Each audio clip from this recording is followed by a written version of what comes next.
Hello दोस्तों, कैसे हैं आप लोग। और बहुत दिनों बाद मैं ये व्लॉग लेके आया हूँ क्योंकि भाई वर्क फ्रॉम होम ख़त्म हो चुका है और मैं अपने नियरेस्ट सिटी में जा था अपने होम टाउन के पास, उसके से मैं नोएडा आ गया और यहाँ पे मैं जिस सोसाइटी में हूँ वो आपको दिखाऊंगा। और फ़िलहाल मैं इस व्लॉग में आप लोगों को बताने की कोशिश करूँगा कि वर्क फ्रॉम होम में जो पैसा बच रहा था वो भाई यहाँ पे आके खर्च होने लग गया। तो सबसे पहले मैं आप लोगों को अपनी सोसाइटी दिखाता हूँ। तो भाई ये है मेरी गगनचुंबी इमारतों वाली सोसाइटी और यहाँ का जो एनवायरनमेंट है वो बहुत ही अच्छा है, खासकर मेरे बच्चों के लिए। जैसे कि यहाँ पे पार्क है, बहुत अच्छा खासा बड़ा पार्क है। यहाँ पे मेरे दोनों बच्चे खेलते हैं और ये जो पार्क है के नीचे जो मैट होती है ये बहुत ही काफ़ी किफ़ायती है। मतलब यहाँ पे अगर बच्चा गिर जाता है तो उसको चोट लगने की संभावना बहुत ही कम होती है। ये चीज़ मैंने अपनी लाइफ में पहले एक बार देखा था जब मैं पनवेल में अपने सिस्टर इन लॉ के वहाँ था। यहाँ का भी बहुत ही बढ़िया लगा। और ये पूरा का पूरा बड़ा सा पार्क है सेंटर में, इसके नीचे पार्किंग है जहाँ पे मेरी गाड़ी पार्क रहती है। और इस पूरे की पूरी बिल्डिंग में 38 टावर्स हैं और इन्हीं में से एक टावर में मैं रहता हूँ, वो भी मैं आप लोगों को दिखाऊंगा। ये जो इन्होंने एस्थेटिक्स वाइज लगा रखा है, जो भी डेकोरेशन वगैरह के लिए, ये रात को बहुत ही बढ़िया लगता है। और अभी जैसे कि मैं आप लोगों को दिखा रहा हूँ, ये रात का फुटेज है। रात में जो ये लाइटिंग वगैरह लगी हुई है, इसमें मैं अपने आप को शूट कर रहा हूँ। देखो कितना बढ़िया दिख रहा है। मैं वैसे यहाँ पे शिफ्ट होकर सब कुछ सेटलमेंट वगैरह सब हो चुका है, रूम वूम सारे सेट कर दिया है और अभी जो है हम प्रॉपरली यहाँ रह रहे हैं। वैसे मैं अपने सोसाइटी के बारे में बता दूं, ये ग्रेटर नोएडा वेस्ट में स्थित एक भव्य सोसाइटी है। 25 एकड़ में फैला हुआ है, 38 टावर हैं इसमें और इसका जो नीचे का एरिया है टोटल राउंड मतलब परिधि वो लगभग 1.5 किलोमीटर है। अगर मैं इसके पार्क की बात करूं, इसके पार्क में बहुत सारी चीज़ें हैं। जैसे कि आप ये देख पा रहे हो, ये सेंट्रल स्टेज है, यहाँ पे फंक्शंस वगैरह होते हैं, त्यौहार वगैरह मनाए जाते हैं सोसाइटी की तरफ से। और बच्चों के खेलने की जगह तो मैंने आप लोगों को दिखाई दी थी। इसके अलावा यहाँ पे बैडमिंटन कोर्ट्स है पार्क के अंदर और ओपन जिम भी है, अभी दिखाऊंगा मैं आप लोगों को ले जाके।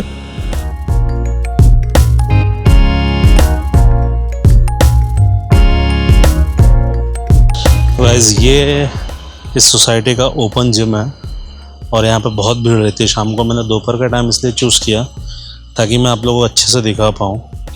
और यहाँ से निकल के ये है स्विमिंग पूल।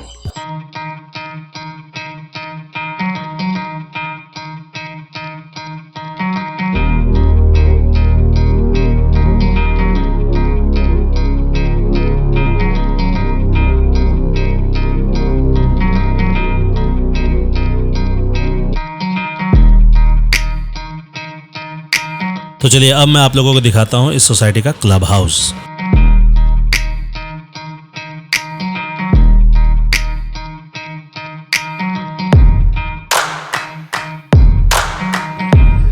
अभी तक तो मैंने यूज़ किया है। ये यहाँ पे प्लेइंग जोन। यार यहाँ पे ना आके इतना खेलना होता नहीं। मेरी बेटी आती है यहाँ पे खेलने के लिए बच्चों के लिए, लेकिन ये बिलियर्ड्स आज तक मैंने खेला नहीं क्योंकि मुझे खुद ही नहीं आता है खेलते कैसे और ना ही मुझे ज़्यादा इंटरेस्ट है। मैं जो चीज़ यूज़ करता हूँ वो है यहाँ का जिम बहुत अच्छा है, सारे इक्विपमेंट है, आप जो एक्सरसाइज करना चाहते हो कर सकते हो। बट हाँ, खुद से ज़्यादा करना पड़ता है, थोड़ी भीड़ भाड़ ज़्यादा होती है क्योंकि क्लब हाउस का जिम है। किसी भी इक्विपमेंट के लिए वेटिंग पीरियड थोड़ा सा ज़्यादा रहता है, बाकी ओवरऑल सब कुछ बढ़िया है। क्लब हाउस जो है वो बहुत एंगेजिंग है। एक किड्स प्ले एरिया है, जैसे जो लोग अपने बच्चों को लेके जाना चाहते हैं थोड़ी देर के लिए, उनके लिए है ये। और यहाँ पे किचन है, किचन के जस्ट पड़ोस पे ये लाइब्रेरी में मैंने देखा बहुत सारी किताबें हैं, ऑल्दो मैं कभी लाइब्रेरी में जाके बैठा नहीं हूँ भाई साहब, इतना टाइम ही नहीं मिलता। खैर चलो, ये तो रहा हमारा जो सोसाइटी का गार्डन वगैरह मैंने आप लोगों को दिखाया और इसमें शायद 38 बिल्डिंग्स हैं। अब मैं आप लोगों को मेरा रूम दिखाता हूँ कैसा है।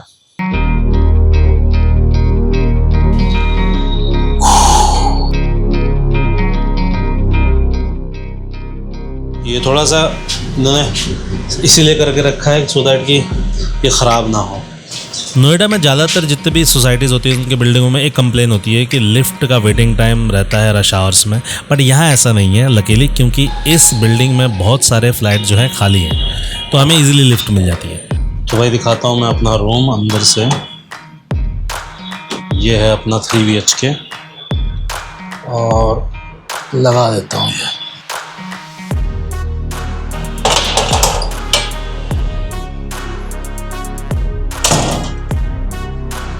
तो भाई ये रहा अपना 3 BHK जो कि मैंने रेंट पे लिया है।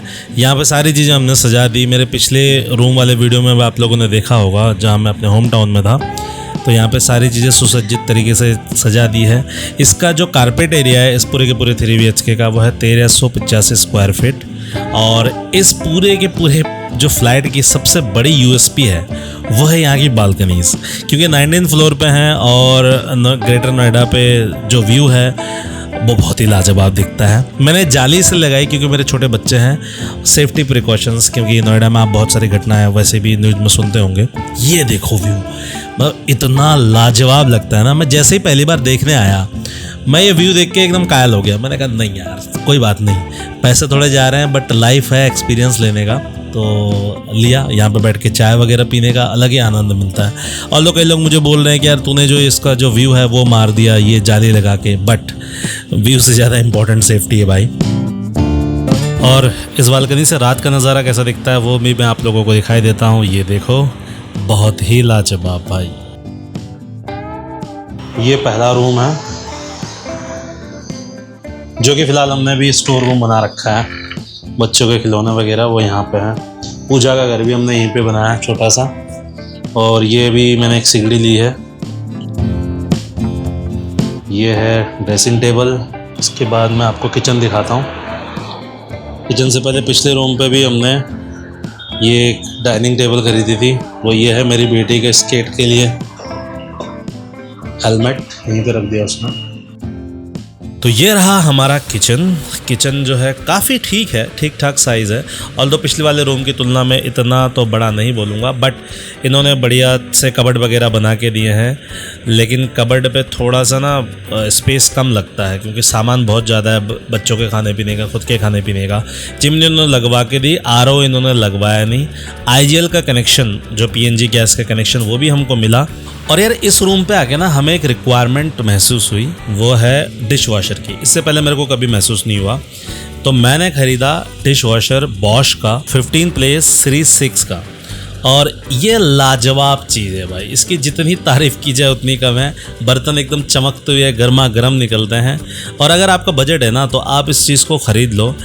नोएडा में क्या है कि यार काम वालियाँ बहुत छुट्टी मारती है। मेरे 2 बच्चे हैं यार, मेरी वाइफ के लिए बहुत दिक्कत हो जाती है, इसी वजह से मैंने ये ख़रीद लिया। और इस रूम पे एक चीज़ है कि जो बाथरूम है वो आसपास ही है और बालकनीज 4 हैं। एक मैंने दिखाई, एक जहाँ पे ये है जो हमारा बॉश का डिश वॉशर वगैरह रखा है वो एक बालकनी है। एक बाकी 2 रूम ये है। हेलो बोलो काजू। और दोस्तों ये हमारा पहला बाथरूम है। इस पूरे के पूरे फ्लैट में 2 बाथरूम है। ये पहला बाथरूम की भी कंडीशन ठीक है। हमें जब मिला तो बहुत ही अच्छी कंडीशन में मिला। हमने ऑल्दो अर्बन कंपनी से बुला के इसको और साफ़ करवाया। और ये है हमारा मास्टर बेडरूम के पड़ोस में ही दूसरा बाथरूम है। ये रहा दूसरा बाथरूम। और दोनों बाथरूम बिल्कुल सेम है, ऐसा नहीं है कि कोई बड़ा है कोई छोटा है। और ये मेरा ऑफिस है। यहाँ पे भी हमने एक सोफ़ा कम बेड लगा रखा। दिखाता हूँ बेटा, दिखाता हूँ। ये एक सोफ़ा कम बेड है। ये मेरा ऑफिस का सेटअप है।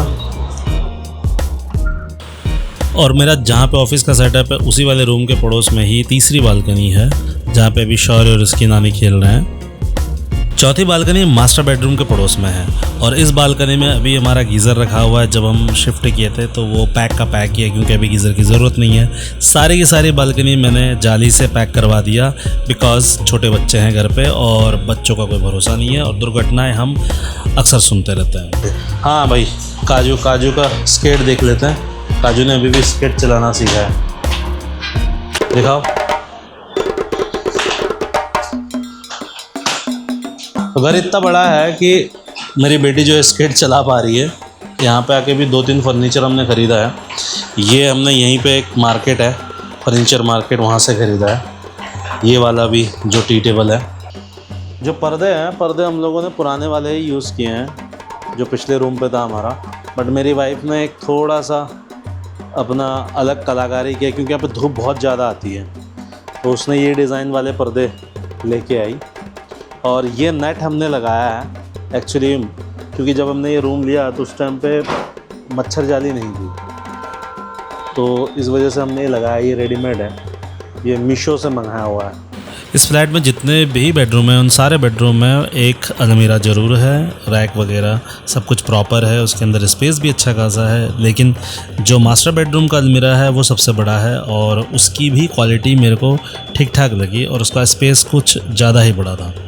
चलो मैंने रूम वगैरह आप लोगों को दिखा दिया है। अब मैं एक चीज़ और दिखाता हूँ, प्लेग्राउंड्स। लेकिन उससे पहले मैं यहाँ का पार्किंग दिखा देता हूँ। ये है यहाँ का पार्किंग एरिया।